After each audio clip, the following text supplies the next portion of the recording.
Prepare to experience the strongest radio allowable by law. Secrets will be revealed. Myths dispelled. From the studio gym where excuses never apply, it's Superhuman Radio with your host, Carl Lenore.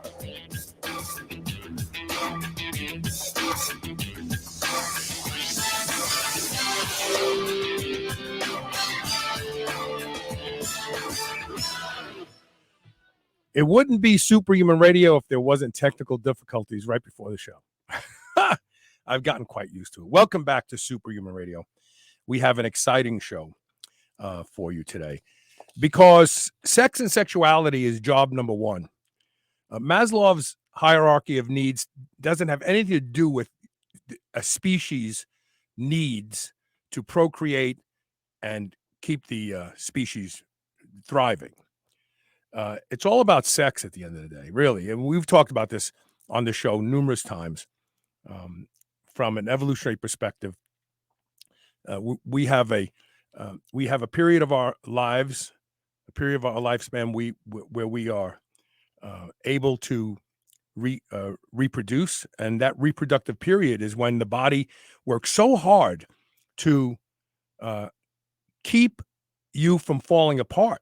And that's why when you get to that point of your life where you're no longer reproducing, the shit hits the fan and everything starts aching and you start developing disorders and stuff like that. But it doesn't happen when you're, up to maybe around your 30s because the body holds itself together because the reproductive goal is the most important thing for the species. Why am I saying all this? Because the longer you can keep your body thinking that it has an opportunity to make another baby, the healthier you will remain. And this is really a missed opportunity by physicians. Most of us, we look at sex like it's a parlor discussion. But it really is job number one of the human species and all species, to be honest with you. And the longer you can maintain yourself in a reproductive mode, let's say, the longer you'll live and the healthier you will be. But a lot of people, you know what? I can tell a man who's not having sex because he's developing prostate cancer. When somebody tells me they have prostate cancer, I know they're not having sex with their wives anymore because we did those shows. There are 2 well-done studies that show that the more orgasms you have, you bulletproof your prostate from ever developing cancer. And when I meet people that tell me, "Oh yeah, I've got mild prostate cancer," they're not having sex. They're not, because if they were having sex, they wouldn't have prostate cancer. And I know there's people out there go, "Oh, Carl, that's not." Maybe it's not true for 1%, but the other 99% of guys, it's very, very true.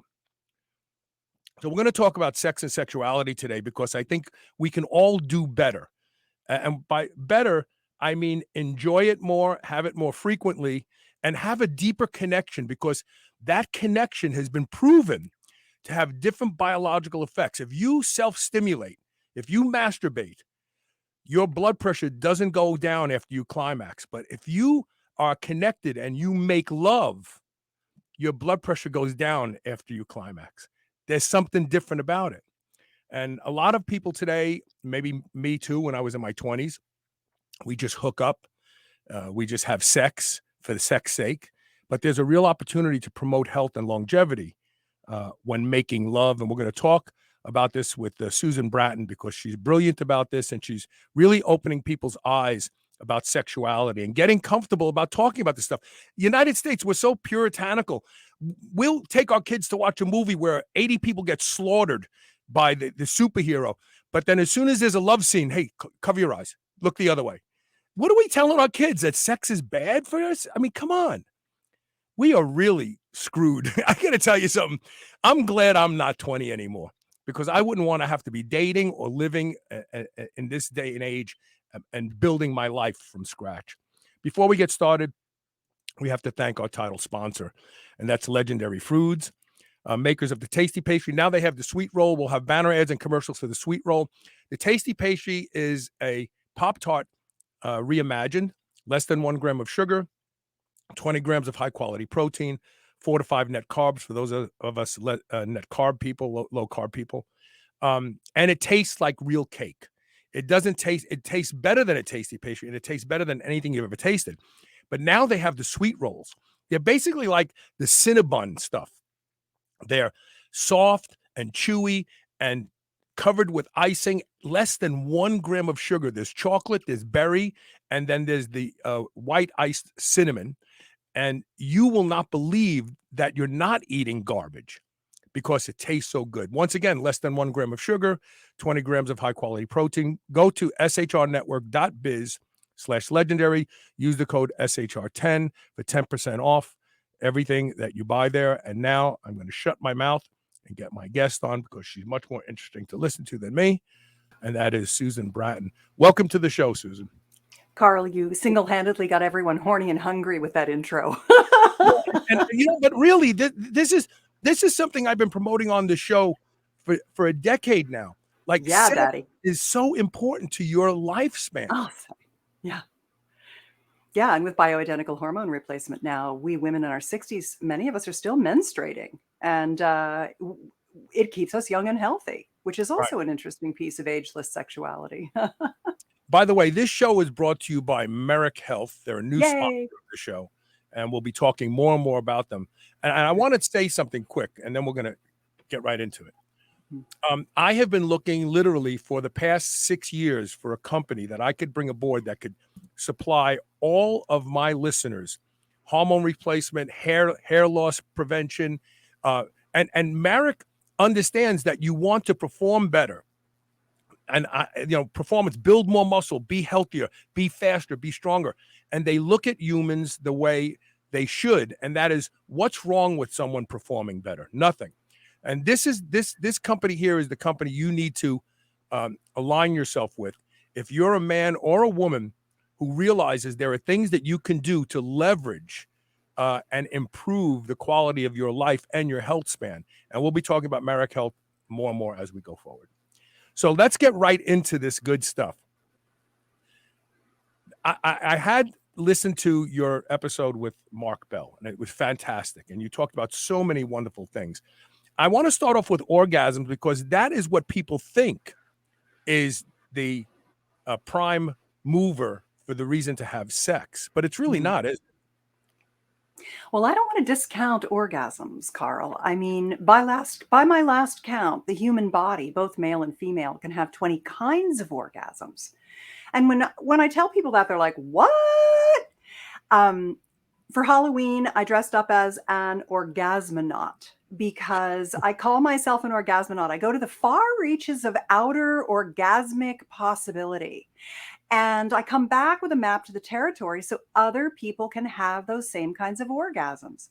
It turns out there's 3 different types of orgasms. There's the locations you can touch, like having P-spot orgasms, which is one of the number 1 new kinds of orgasms that guys are interested in having, are prostate pleasurable orgasms, or the blended kind, which is manual stimulation of their penis along with prostate pleasuring with a tool or a toy or a finger. And when I show people all of these different types of orgasms, they really appreciate that they're just barely scratching the surface of their sexual human potential. So if you want to be superhuman, having superhuman kinds of orgasms, from the locations to touch, to certain orgasmic techniques, to using tools for orgasmic pleasure, that's just like the tip of the iceberg of your sexual potential. And your sexual potential gets bigger and better as you mature. The older you are, the more you know, the more experience you have, the more things you've tried, the more skills you've mastered. And sexuality is skills and communication techniques mastery. That's what creates that intimate connection and pleasure, that passionate lovemaking, is getting better at being good in bed together. So yeah, I think there's lots of reasons for having great sex and the benefits of intimacy, the nervous system rebooting from orgasm, etc. And I'd say one of my biggest maybe pieces of sexuality that I champion is actually orgasms from intercourse, because I think it's extremely misunderstood in our culture now. Women don't think they can have one. They're like, oh, I'm just not the kind of woman who can have an orgasm from intercourse. And then her husband's like, well, I guess she's just not the kind. And then she's having intercourse without having an orgasm for 10, 20, 30, 40 years when all it is a mindset, literally a lack of knowledge. And so I really do stand for orgasms are learned skills. All women, for example, can have orgasms from intercourse.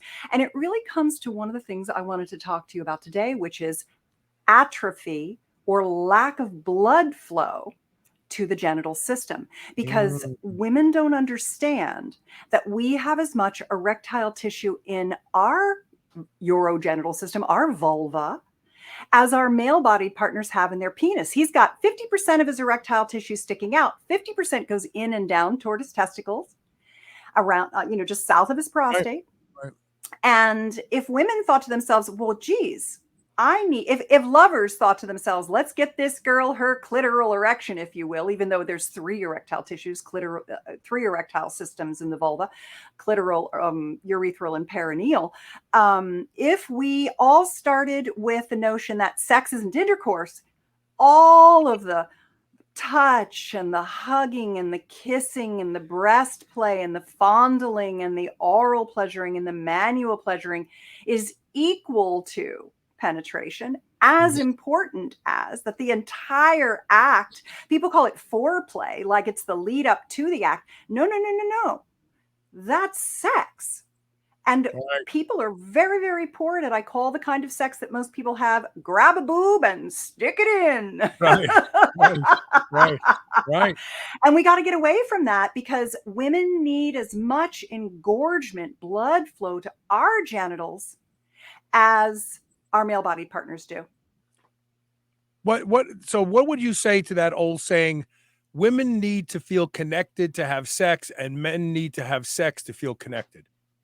Well, I think that's rather reasonable, honestly. For women, arousal begins in relaxation and security and connection.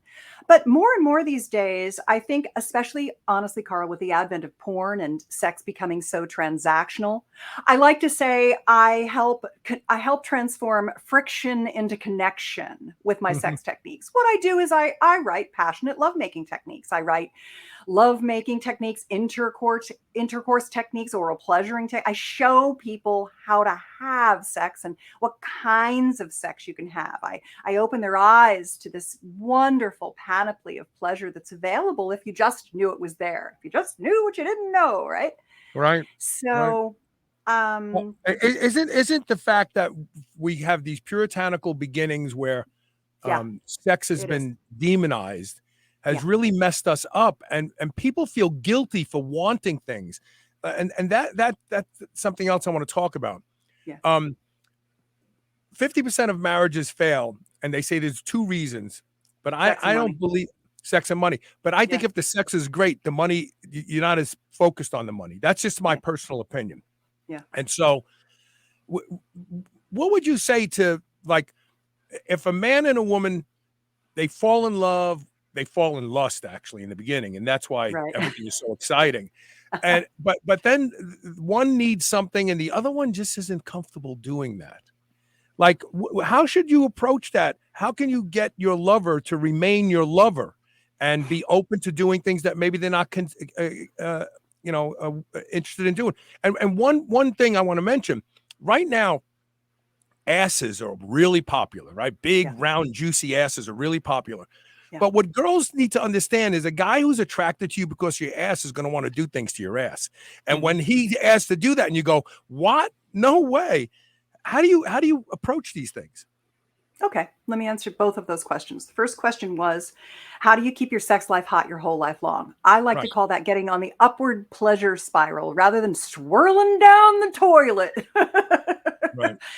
And it really comes from two things. The first is being able to ask for and talk about what your body desires in the moment, how you're feeling, what's turning you on, what doesn't feel good, etc. And I have a technique called the Sexual Soulmate Pact, PACT. which I give away for free. It's at sexualsoulmatepact.com, like an agreement. And basically what it does is it gets around the two big issues to communication. The first is that women say to me, I don't know what I want. I just know what I'm getting isn't it. So I can't give him any feedback because, and this is the second issue, he's going to contract. He's going to feel rejected. He's going to think he's doing a crappy job. It's going to end the sex. And so I can't talk to him. And that can go both ways, but that's just a common construct, but very common. And the Sexual Soulmate Pact really teaches people how to love giving and receiving feedback in the bedroom, and how what we actually want, our body is constantly telling us what it wants. We just have to listen to her or him and give it's like reporting in from your animal. Well, this is what my animal wants today. Oh, this is what, and women are on this 28-day cycle, even after menopause, where sometimes we're a kitty cat and sometimes we're a tiger. And men are a little more steady state. You wake up, you have some competitive advantages. Number one, you've got a bath of testosterone, as you know, multiple times a day. And the lower that gets, the less sex you want. You turn into a grumpy old man. You've talked about that so many times on your show. You have the benefit of hemodynamics, this very straight shot of blood flow down your penis that gets it erect really quickly, compared to us women, who I jokingly say we're more like English muffins, where you have to take us out of the refrigerator and slice us and put us in the toaster and press the thing down. We pop up and it's not really toasted yet. You press her down again and she pops up in there. She's nice and toasty. Then you got to take that cold butter and put it on there and smash the two sides together. And then you have to let the butter melt. And then she's ready to devour, right? Legendary Food needs to make an English muffin now. You should, yeah. Honorary Susan Bratton English muffin. I'll recommend it. Yeah. So, he's ready to go and she's not. A lot of times, this one guy said to me, oh, you gave me the best sex technique. It completely worked. She had the best orgasms ever. And I was like, oh, which one was that? Because I've written hundreds and hundreds. And he said to slow down. And I'm like, well, that's not technically one of my techniques. That's just damn good advice.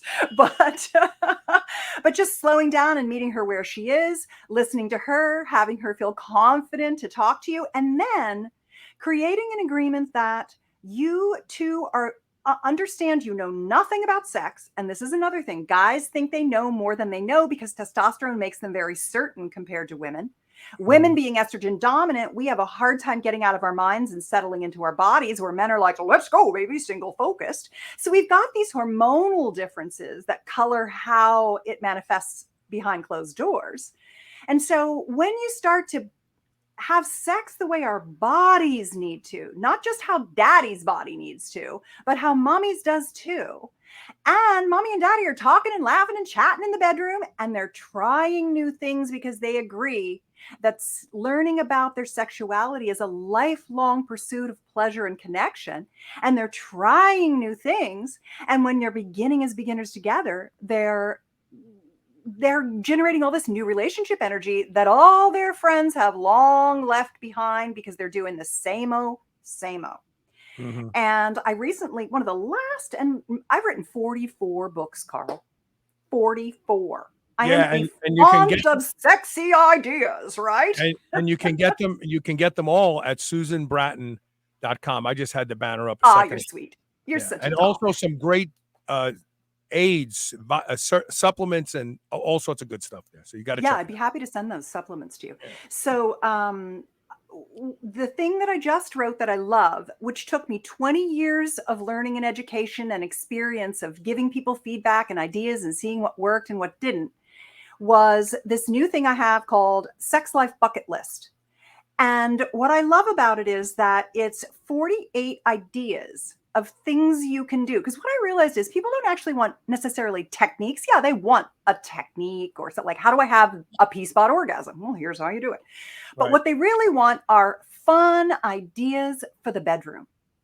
And so the Sex Life Bucket List, you and your partner can download this PDF and print it out at home. And you can have a date where you go through and say, oh, okay, these 48 ideas. Oh, this would be an A for me. I would definitely put this on my bucket list. This would be a B for me. I would do it if you want to, which just gets to your second question. I'd do this if you want to, but it wouldn't go on my bucket list. And C's are, this is not for me right now, because as you mature and get more experience, what turns you used to look at something like spanking and go, oh, I would never do that. That's degrading. Why would anyone want to hurt themselves? And then you're like, oh, a little fanny play for that big booty. That actually feels good to get a little spanking. I actually like it's a little sensation play. It doesn't have to hurt. It can just wake it all up, right? So how do you negotiate what you're willing to do is throw more shit on the table, right? What are all the things that could be fun for both of you? And then it puts the emphasis away from, I've got this one thing I want to do that you don't want to do, and now I'm mad, to, oh, well, throw that on the C list for now, and let's work on the A's. Right. I've been asked over my life by women, why is it so important that I swallow? And I've said, it means that you really care about the guy. But really, why is it so important to men that women swallow when they give them oral sex? It's acceptance of semen. I mean, you mentioned religious repression with regard to sexuality. And what we've come to train our humans in our culture to do is to vilify semen. When in fact, Dr. Lindsay Berkson wrote a book called Sexy Brain that talks about the 20 components found in semen that are super healthy. Serotonin for mood lifting, zinc for cognitive function, luteinizing hormone for menstrual regulation, testosterone to give us women more testosterone so that we want more sex. And feel more confident and are less worried about stuff, right? Estrogen makes us worry warts. It's a bummer. So swallowing is one of those things where instead of vilifying semen, it's like, yes, you're accepted, you're desired. But women also ask me all the time, if I swallow, do I get the same benefits as if it goes into my vagina? And I say, well, there's no studies on that. But you have to imagine that when you receive semen, it's wonderful once you get past menopause, talk about ageless sexuality. You don't have to worry about contraception anymore. And you can receive that semen inside the vaginal mucosal lining, which is like a little sponge. It's just like our mouths. I always say, I wouldn't put anything in my vagina. I wouldn't put anything in my mouth. It's two ends of the same tube.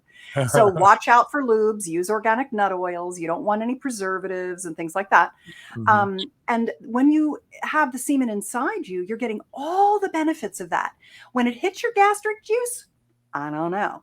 But it is just the appreciation and okay that there's nothing wrong with you. However, I've noticed a weird trend lately, Carl, which I really have never talked about with anyone, but I feel like I could talk about it with you because of the vast expanse of your knowledge and background across so many health-related disciplines.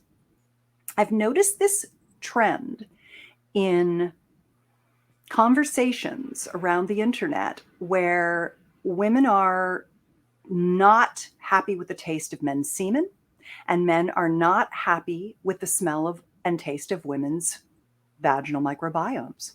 And it's biomes, baby. It's biomes. It's the bad food. It's the sugar. It's the white flour. It's the alcohol. I agree. People don't smell or taste good. I recently said, go ahead. No, go ahead. I was just going to concur. If you're inside, if you're unhealthy inside, then it's going to show up everywhere. It's going to show up everywhere. Right. So check that first before you ask somebody to swallow, right? How's your microbiome? How you smelling? I want to say one thing. Yeah. It's interesting that I do a lot of primary research because I am lucky enough to have a very large following. And when I do a piece of research, I get a lot of responses. And one of the research things that I did recently was, what are you looking for in a man?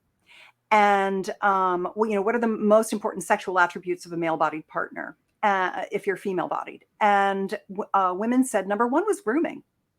Smell, taste, is he gnarly? And men forget that because you guys are kind of dirty bears. Yeah, right. We're always on you. Like, in fact, we talked about. So there's a study, a very old study, that shows that women can. I know it's always about pheromones, but women can actually smell on the breath of a man if he has the attributes that she is missing, that she needs in order to have healthy offspring. Unless she's on birth control pills.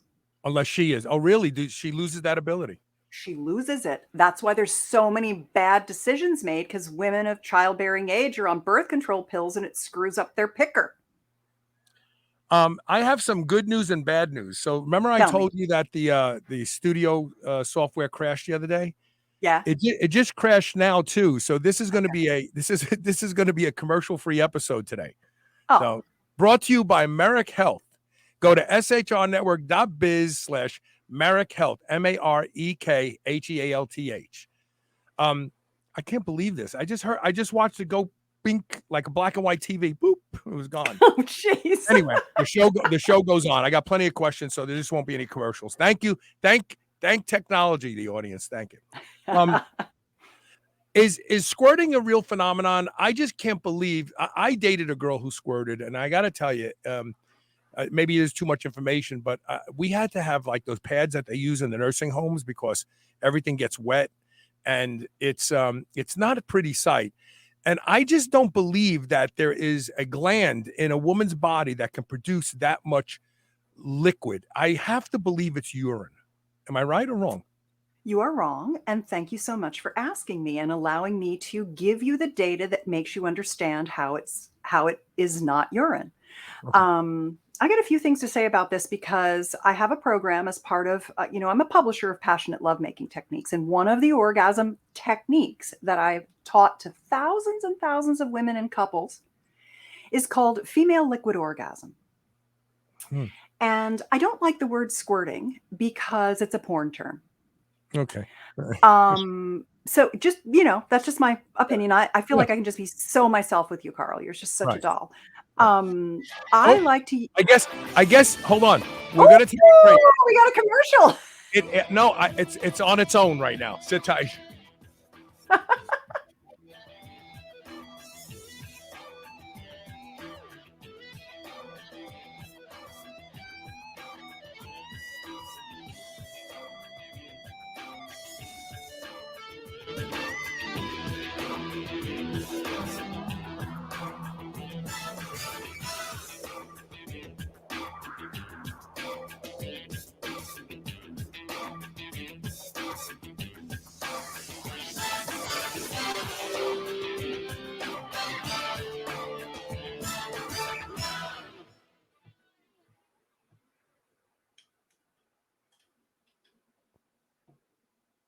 Okay, I guess not.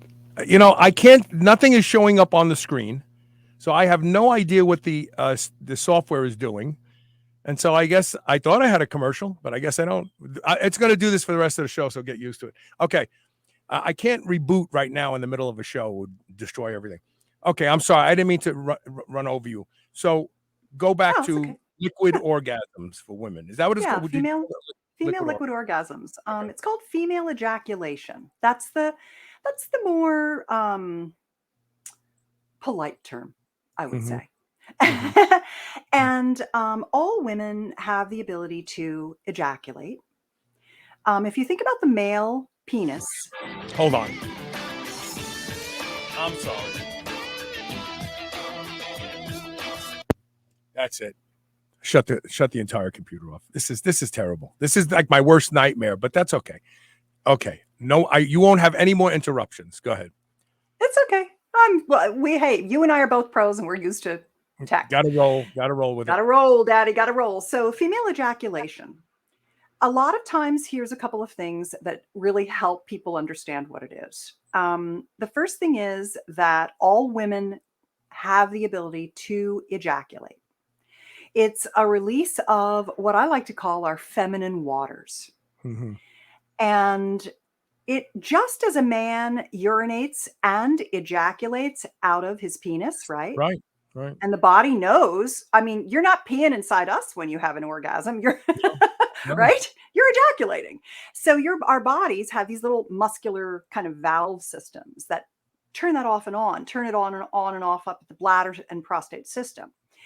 And it's not a gland that this fluid comes from, which is why when you had that experience, I think you had an experience with someone who was very good at letting go of her waters. Now, some women, they come by it naturally.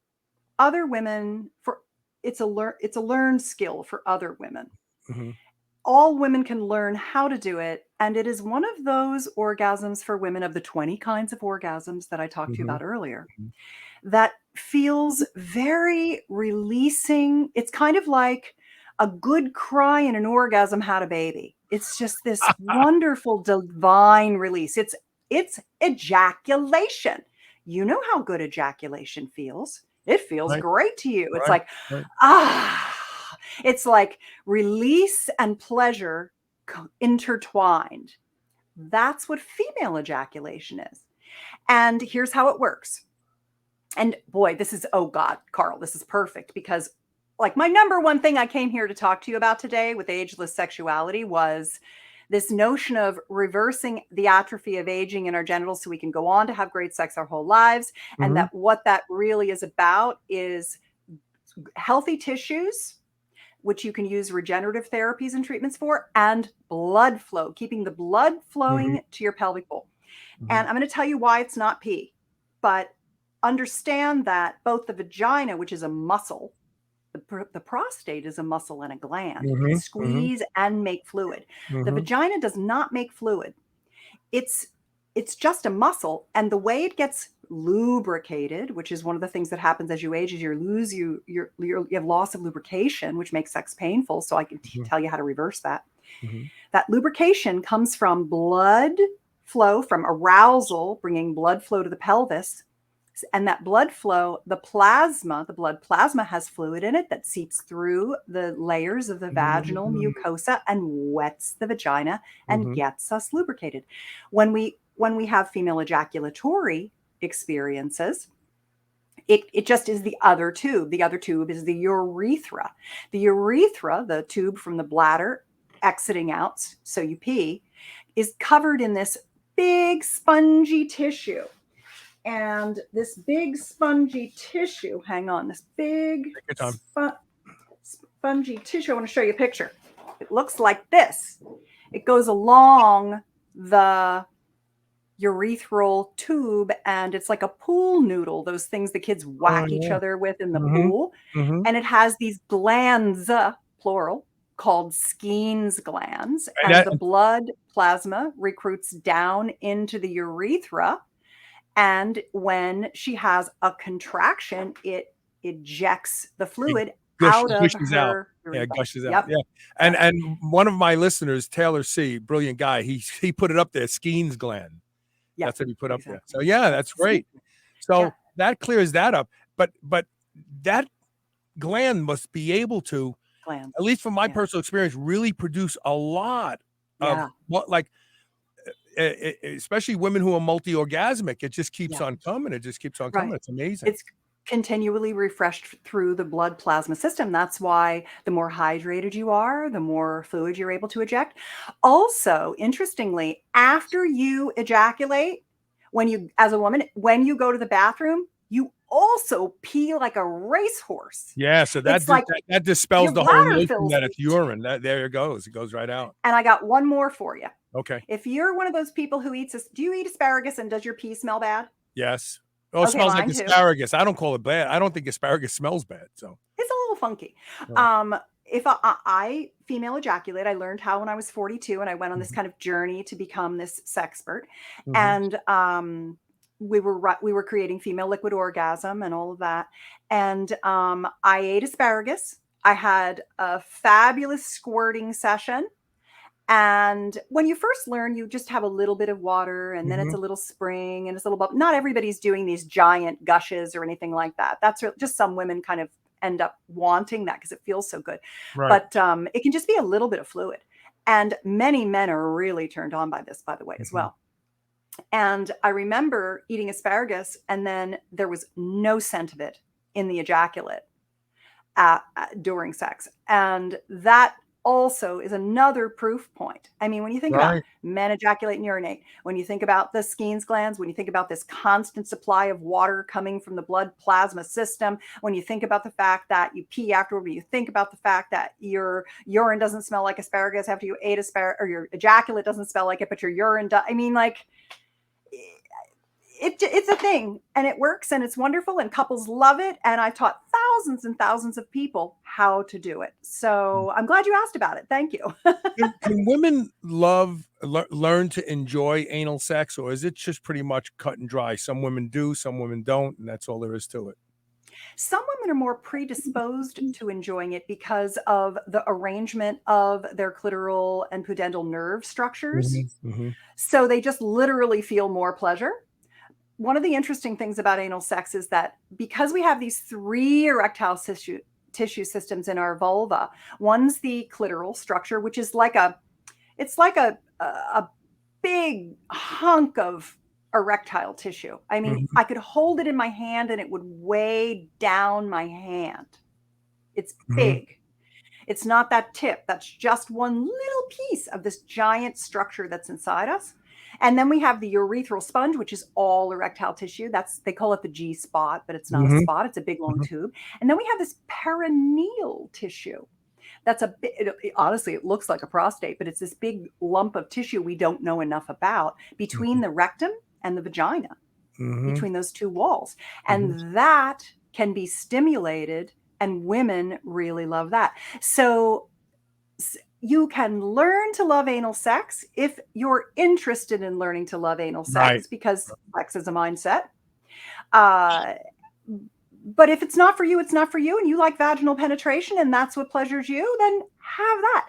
Right. And don't be moving on to a bunch of other things until you've mastered having orgasms from intercourse. For example, if you're in a heterosexual relationship, believe you can do it and learn how. And I teach how for free on my website. So it's, it's a learned skill I want everyone to be able to do, because if you're in a heterosexual monogamous relationship with a male-bodied partner, you should be having as much pleasure from that intercourse as he does, or you're not going to want to have sex with him after a while. And then he's going to get prostate cancer and be a grumpy old man.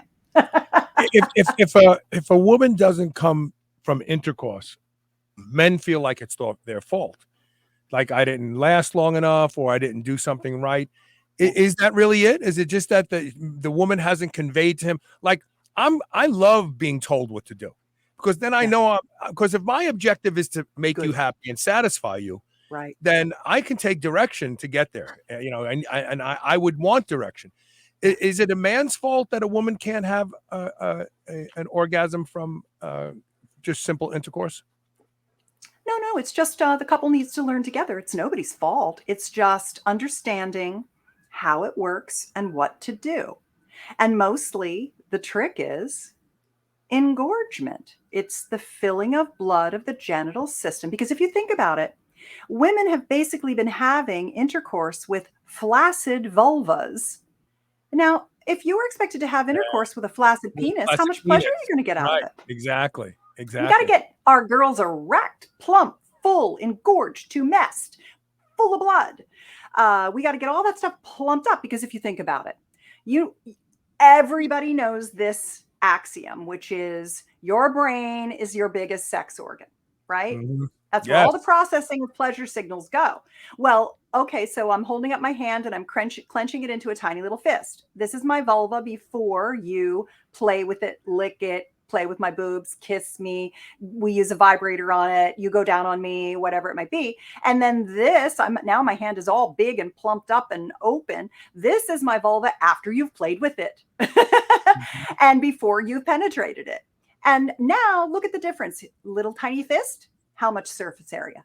Giant hand, lots of surface area. Right. All those mechanoreceptors sending signals to the brain of pleasure. You're going, one signal, 1,000 signals. 1,000 signals going to make you feel more pleasure, going to help you have your orgasms. You need to get the signals sending to the brain by expanding the tissue, so it's nice and fat and plump and delicious and velvety and yum, yum, yum.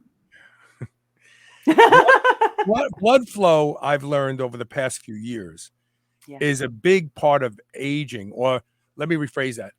The phenotypical aging, muscles don't feel right, they get tight, and you start having less sensitivity in touch and so on. It's all related to peripheral blood flow being restricted over time. And in fact, there's a great study about prostatitis, which is actually part of a blood flow problem, and chelation therapy can return. Most men who have prostatitis, they suffer for the rest of their lives. They have stabbing pain. They feel it in the tip of their penis all the time. And chelation therapy is shown to reverse it, which tells you something. Which is get the plaque out of your arteries so you can get blood flow to your prostate, right? Well, it's not even appropriate to call it plaque, because when we talk about plaque, people think arteriosclerotic plaque. This is just calcification. Yeah, calcification. If you've ever been out in the woods and you came upon a piece of tree and it was in the river and you picked it up and go, this isn't wood, this is rock. That's calcification. That's petrification. Your body becomes petrified over time. You turn to stone if you don't get that calcium out of those small little blood vessels. That actually affects your erection and it affects your prostate. And chelation therapy is a highly overlooked therapy that will actually reverse the aging of your body. I know. And another thing that's highly overlooked, which is dumb simple, is when you take your vitamin D3, take your vitamin K.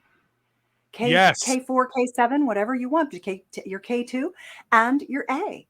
You need all three of them that, and if you're getting tartar in your teeth, that's calcification. Yes. So if you want to reverse the tartar, the calcification, you got to take those three things in combo to keep the plaque from calcifying. Right. To keep tissue from calcifying. I mean, you're right. I've always talked about this. If you build up a lot of calculi in the back where your tongue rests all the time, they have to get that calculus off every time they go in. That is filtrate of your blood. If it's doing that to your teeth, the blood is doing that to your veins and arteries. Yeah. So they always say that like erectile dysfunction is the canary in the coal mine for atherosclerosis, which leads to calcification. But I think it starts with your gums. Well, it's a sign. It's a sign of things to come. It's a sign of I don't believe that the plaque in your mouth causes plaque in your body. I just think that it's like that. It's like that tube on the outside of your coffee maker that tells you how much coffee is left in the pot. It's a sign of what's going on inside your body. There's no doubt about it. They're related. You should definitely talk to some of the holistic and functional dentists now, like Dr. Mark Burhenny and others, who are talking about specifically how the oral microbiome is directly connected to the gut microbiome, and that whole oral biome is. But it's still just a peek into inside. It correlates. It's not causative. If you they're saying it's causative now. They're saying that I've done deep dives on this. But anyway, keep your mind open as you do.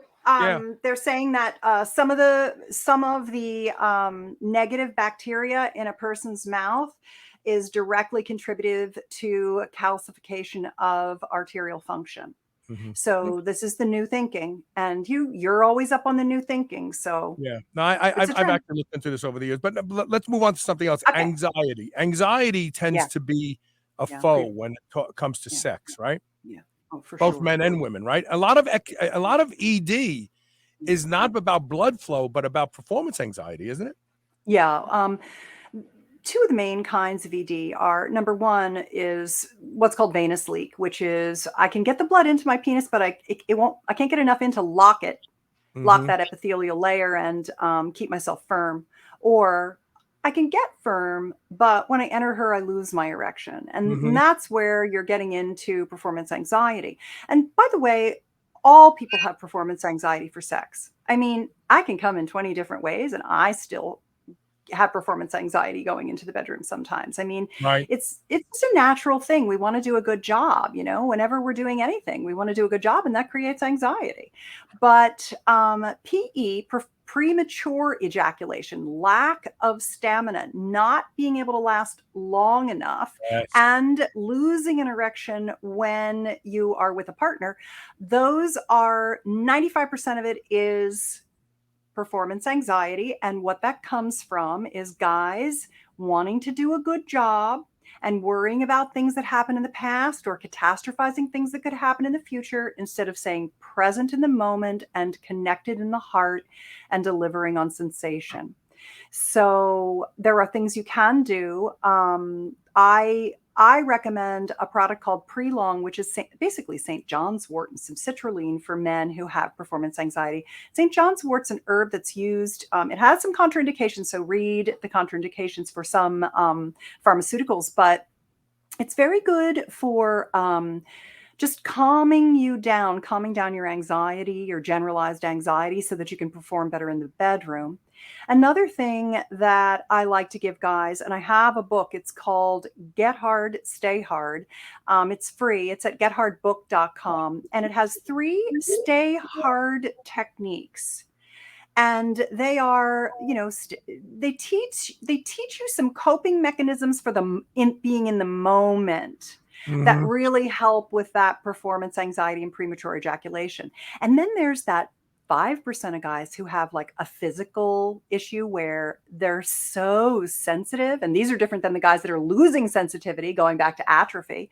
Right. They're so sensitive. And there's been some early studies that have said that Botox, relaxation of Botox in the glands of the penis, a small bit of Botox in the glands of the penis, can help men who can barely even penetrate a woman. They come so fast. This, you know, very small group of men can actually help them. So, you know, I don't know anyone who's done it myself, but I've seen the Mhm. studies, and I'm always like, hey, give everybody the opportunity to look stuff up themselves and see if it might be right for them. But I'd start with the 3 stay hard techniques in the Get Hard book. That's They work fascinating. best. You know, it's interesting because we've talked about erectile dysfunction on the show a number of times, and Yeah. I tell men who think they have erectile dysfunction, you can take a roll of stamps Yeah, and yeah, put yeah. them on your penis at Stand night, and test. you Yeah, wake up in the morning, they're broken. It yeah, is because you had a nocturnal tumescent erection. yeah, You don't have erectile dysfunction. You may be suffering from anxiety or something else. right. And it's fascinating to me because a lot of those guys go right to the pill, you know, Yeah, and the pill does have a placebo effect where you feel like, well, now I yeah. took the pill, it's going to be okay, and it Yeah. is okay because you have confidence and you let go of your anxiety. So that's always The only fascinating. problem with the pill is I like to take as many natural, regenerative solutions for these things as possible, not take, but try, because why take pharmaceuticals that give you a stuffy nose and a migraine the next day and Heartburn, terrible heartburn. heartburn? Yeah. And, you know, I mean, yeah, that's a thing you can do, but why not just go to the root of the problem and fix it? Right. There's this new, basically penis ring that you can wear at night from a company called Firm Tech that measures how many nighttime erections you're getting. And a lot of guys who are working on using things like Gainswave or the Phoenix Pro acoustic wave treatments for reversing their atrophy of aging in their penis and regaining blood carrying capacity, doing penis pumping, which thank you so much for being a proponent of pumping. Mm. Very few people know enough about it. And then they're like, it's not a thing or whatever. And I have helped so many men reverse the atrophy of aging and improve the size of the penis, get back the size loss that they've suffered from aging or from having ill health, or just get a bigger penis if they want to Mhm. using penis pumps. I have a book I wrote called The Pumping Guide that I've helped probably, I don't know, I'm thinking close to 50,000 men have downloaded that. I've helped thousands and thousands and thousands of men successfully use a penis pump correctly to improve the overall penile volume and blood carrying capacity. Here we are back to blood. Right. the blood carrying capacity of their penis. So they have powerful performing penises in their 60s and 70s. I got guys writing me, a guy wrote to me at 86 yesterday, and he said, I'm having a little sensation loss. I'm having a little bit of, slow down on how hard I can get. What do you think I should do? And I'm like, get pumped, dude. Here you go. Yeah. Here's the link.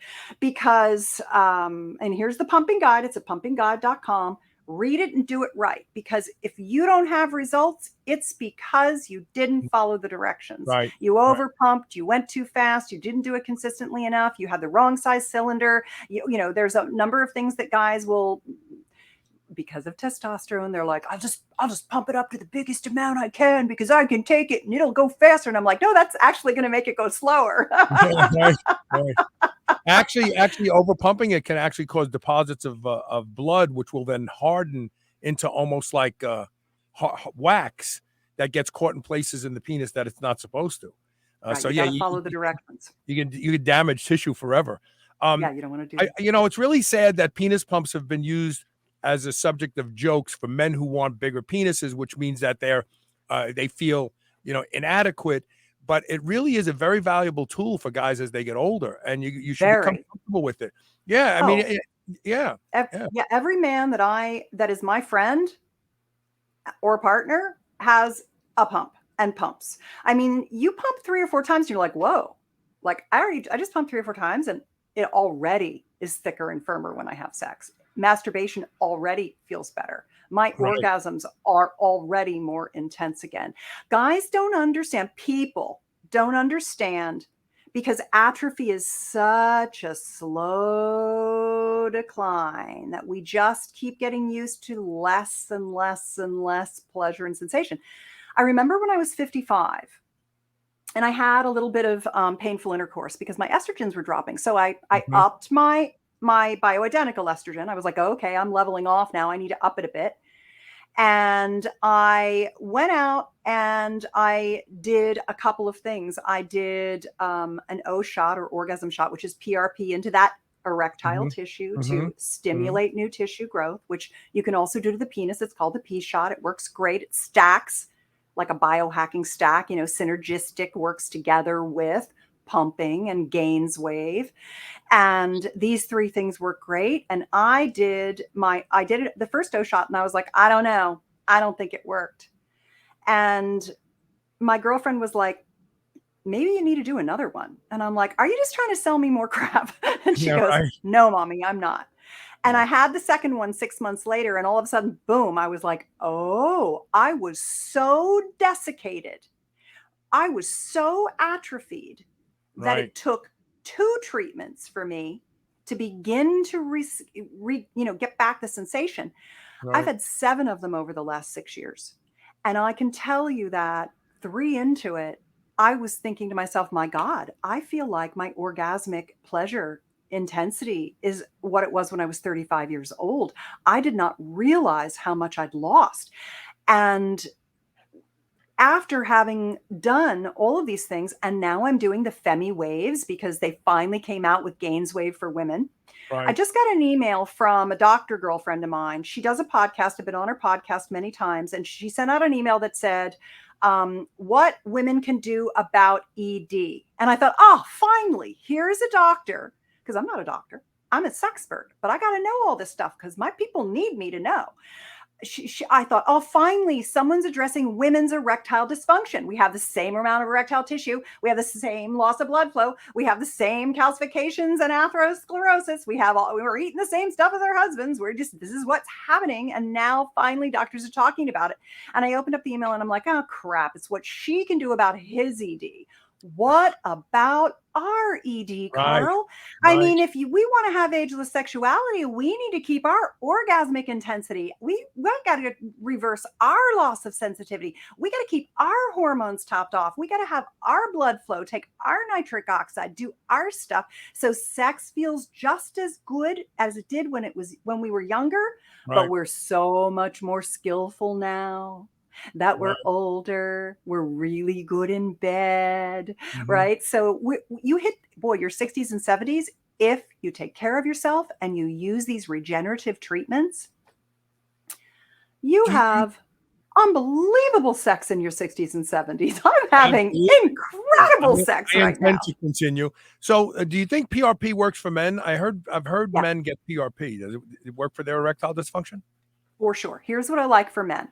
Start with your nitric oxide booster to boost your system. Start eating leafy greens and beetroot. Take a nitric oxide supplement. You can often get off of Viagra or at least go way down in your dosage. 60 milligrams, typical dose. You can get down to 10, maybe you have to do 20. I Mm-hmm. mean, you do that. You go get Gaines waves, which are the acoustic wave treatment that knocks off the plaque and the calcification and stimulates new tissue growth. You have them add in the P shot into it with the Gaines wave. That adds all the healing and growth factors to this micro damage that you've done to stimulate the new tissue growth. It accelerates the healing. The whole time, every other day, you're using your penis pump. You're using your vacuum erection device to draw the blood in, expand the maximum carrying capacity of your penile tissue, reversing atrophy, and you're getting all that oxygenated healing that's accelerating the tissue development. And within weeks, and certainly within months, you get out of the shower and you catch a glimpse of yourself, even just shower, not grower. And you're like, oh, wow. I Yeah. don't even recognize myself. I'm getting my sensation back, et cetera, et cetera. So this is what I think is the, kind of gold standard right now for men. And if you live in a place where there's no Gaines wave, there are these at-home acoustic wave devices. Yeah, And that's you mentioned it, the Phoenix. The yeah, the Phoenix. Phoenix. Yeah, that it's like a baby Gaines wave. If you can go get a Gaines Yeah. wave, get the Gaines wave. It's a $50,000 device they're using on you. It's really good acoustic wave technology, and linear, radial, they use them in different ways. Both devices are good. The Gaines wave treatments are agnostic to which kind it is. Guys have a million worries about things. If you worry about it, email me. I'll help you out. But I just want people to have the treatments that are available, because we're doing all this biohacking on all these other areas of our lives. Let's keep our genitals working like we did when we were teenagers so we can act like teenagers now. I love it. I love that idea. SusanBratton.com. Do you have penis pumps there? If you go to pumpingguide.com, that's the book that I wrote. It's in its second printing. It's free and it's download, and it has all the pumping. It has information about the Gaines wave. It has information about the Phoenix. It also has the penile stretcher called Deep, the traction device. It also has a photobiomodulation red light therapy sleeve I recommend you use. So I have like everything in one place at pumpingguide.com, which I think you can get to off my website there. Yeah. And then also, I want to give you a chance to give your code for Marek Health, because we're going to be promoting our code moving forward for the next month or so. So why don't you tell the audience, if they go to Marek, MAREK health.com and use your code, which is Susan, right? Susan. Yeah, that's right. Very Thank simple. you. You're so generous, Carl. Yeah, Thank you. Yeah, you and I both really appreciate the functional approach to Marek Health. So many of my fans and followers are like, what labs should I get? What hormone test should I get? And when I found Steve over at Marek, I found him through our mutual friend, Mark Bell. Mhm. And I thought, this is what I need. I just need the one place I can go to send my people so they can either just get the tests or get the tests and then get the doctor's analysis of their tests so they can make sense of what they're tracking, because you need to start tracking your numbers. And so marekhealth.com/Susan is the place to go. Thank you so much for that. I'm glad that we share that appreciation for a company that does a fantastic job for people in a world of medical that's not so great. I've been waiting so long to bring a company in this category on. Same. Because there's a lot of really bad companies out there that promote, they advertise, and they get people. But when you talk to them, they have a cookie cutter approach. Like if they give you testosterone therapy, they give you testosterone, they automatically give you aromatase inhibitors. You don't need aromatase inhibitors unless your estradiol gets up high. It's like it's a cookie cutter, and those are dangerous in my humble opinion. I agree. Yeah, is Marek. No, Marek. It's Marek. Marek Health Yeah. is not similar to Inside Tracker. Inside Tracker is a biological versus chronological age uh, uh, testing approach.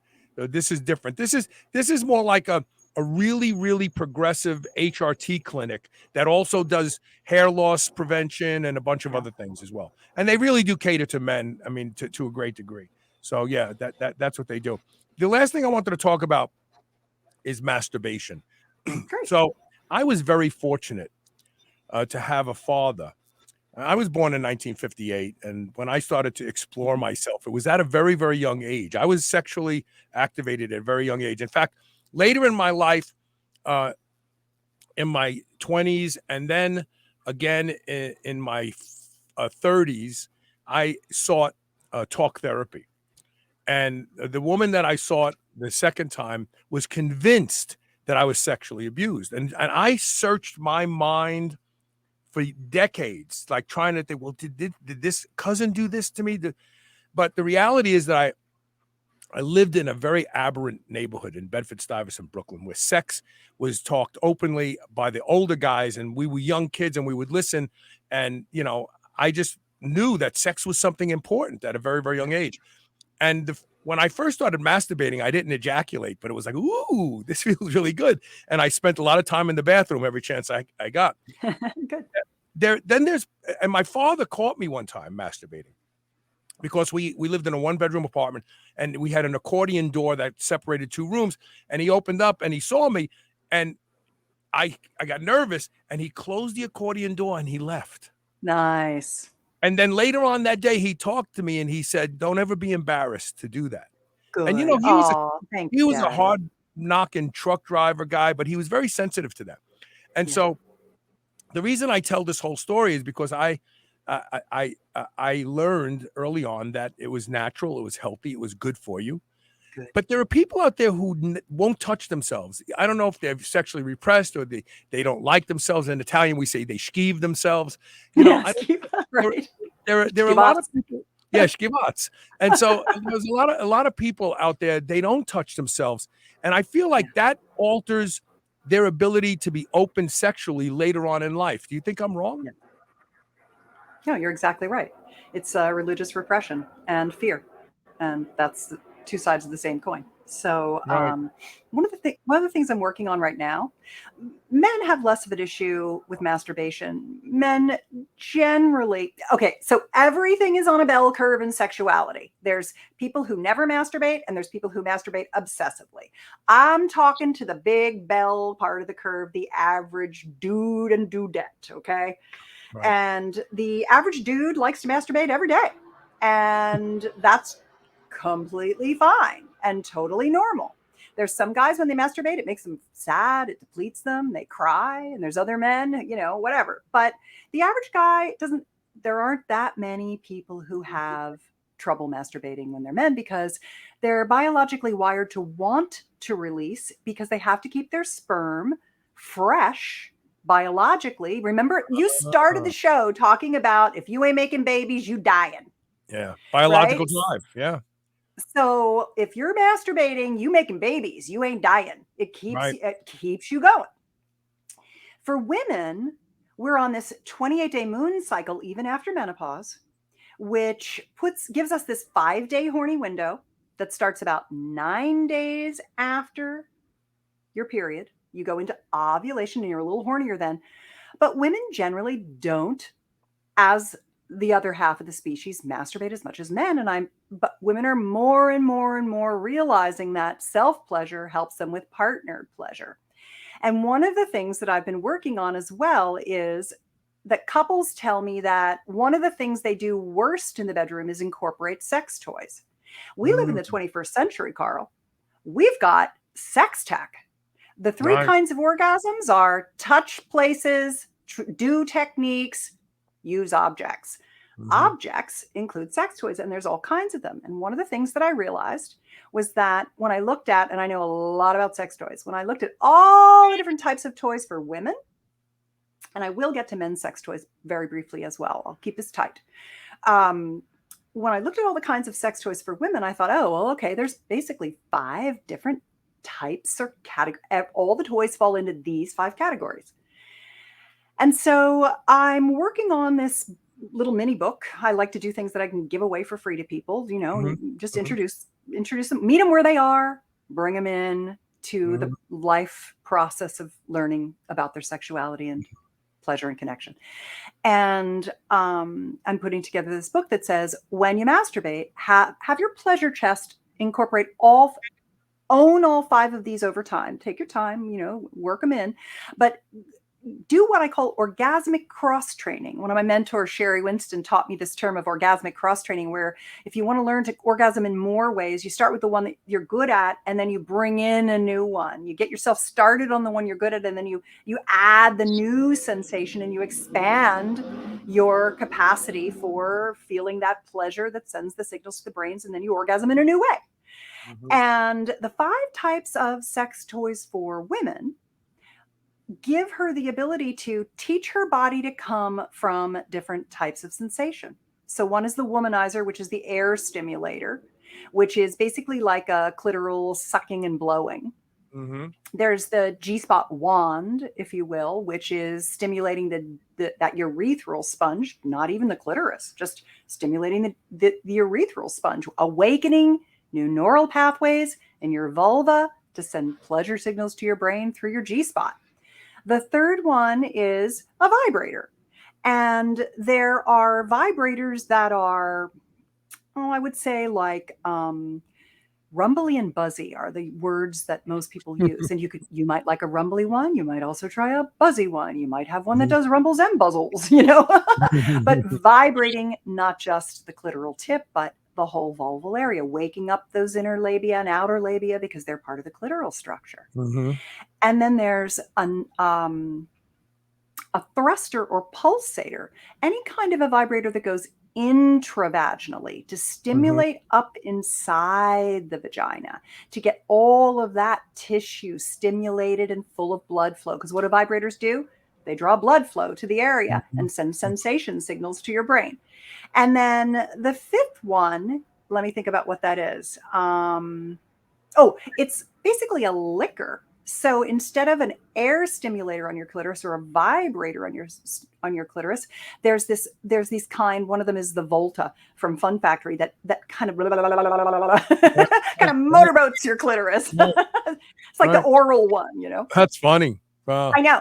And so you can see that if you were doing all these things to your vulva, that you would be really expanding new neural pathways of pleasure to your brain and expanding your orgasmic response. So not only is masturbating good for you, it makes you a better lover when you have a partner because you don't get addicted to vibrators.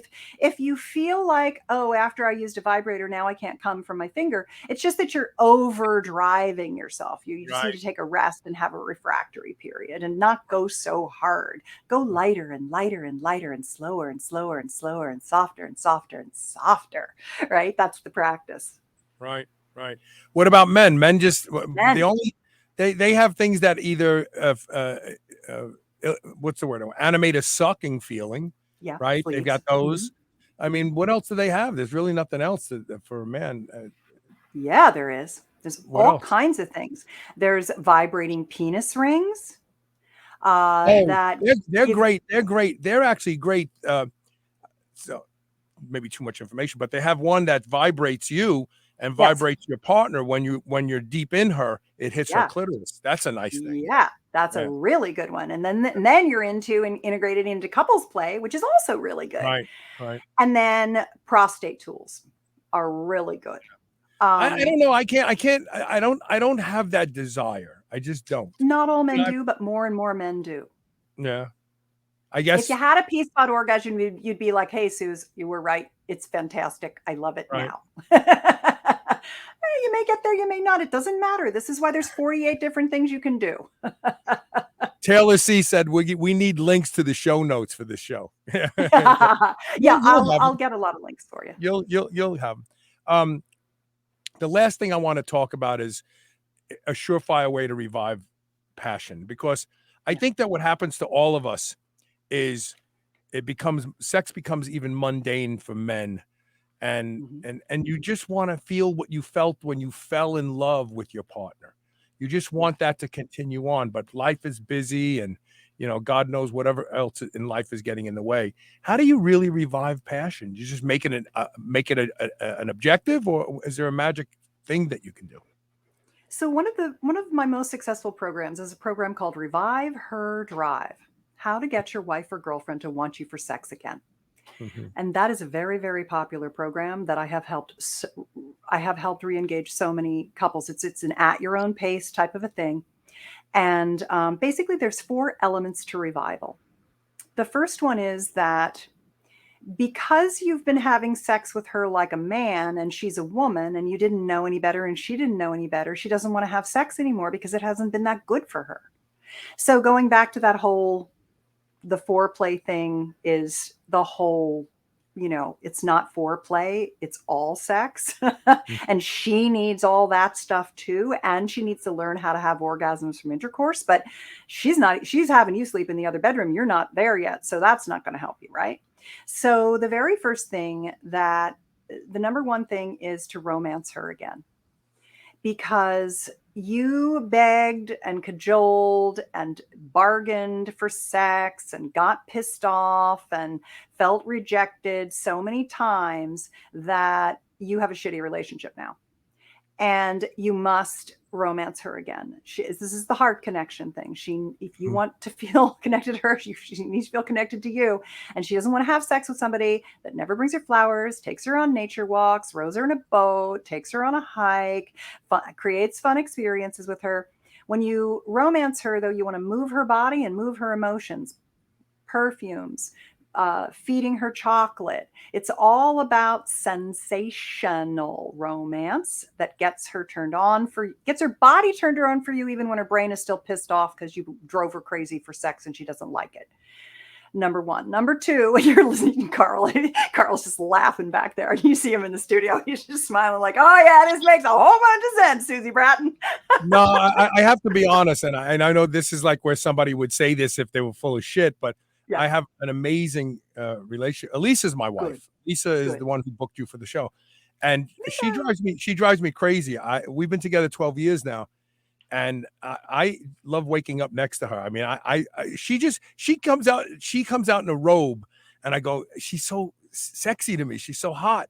Like I just want to grab her and kiss her, and she does the thing. Leave me alone. Go to work. But it's a game that we play. It's a game. Yeah. That's so cute. Well, the catch and release is another thing I teach guys in that program, which is she's so used to you grabbing onto her boobs and her crotch, and she does not like that. That's what you want her to do to you. It's not what she wanted you to do to her. And Right. so you got to start touching her in ways that subtly turn on her body, but don't feel like you're trying to get sex. She's an animal. You lost her trust. You got to regain her limbic trust. So I give you a bunch of touch techniques to work on, and catch and release is one of them. How you walk up to her, you give her a hug and tell her she smells good and you love her so much, and then you let her go and walk away. So she starts to want you to touch her again. This is how you get back in the bedroom.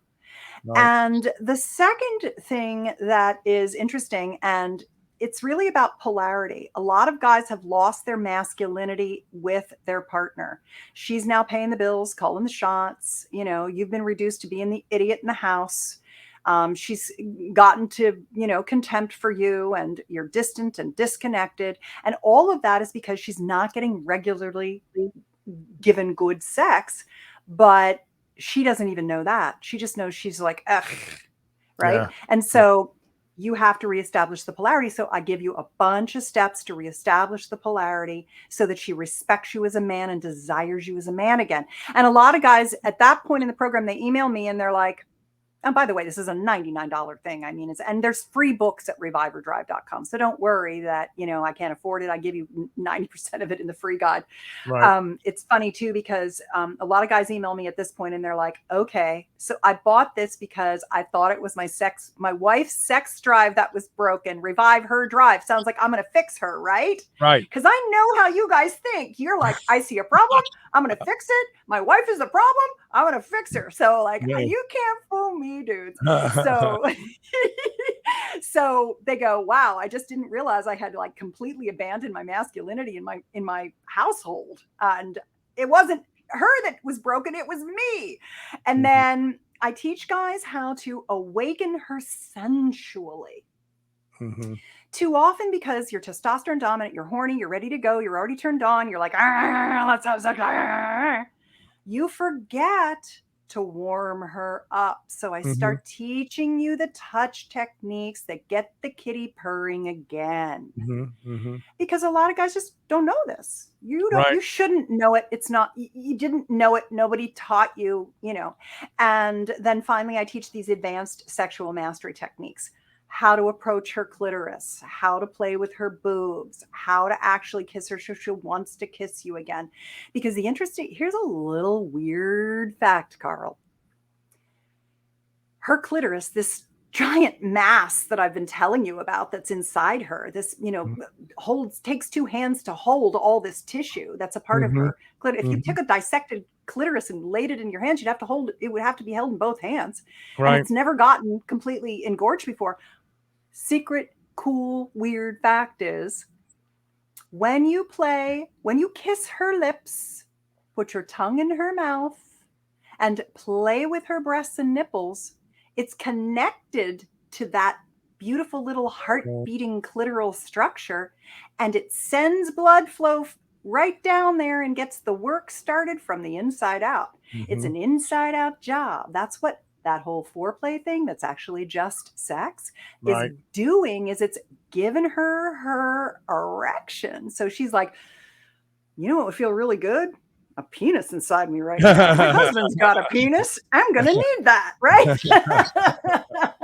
That's funny. So that's Revive or Drive. And thank you for asking, because it's one of my areas of expertise, because I love to tell men what to do, because men are so great. Men are just like, tell me what to do, Susan Bratton. And I just tell them, they're like, I'm doing it. And they do it and it works. And I love it. If I have the same thing with women, women are like, well, I'm not really sure.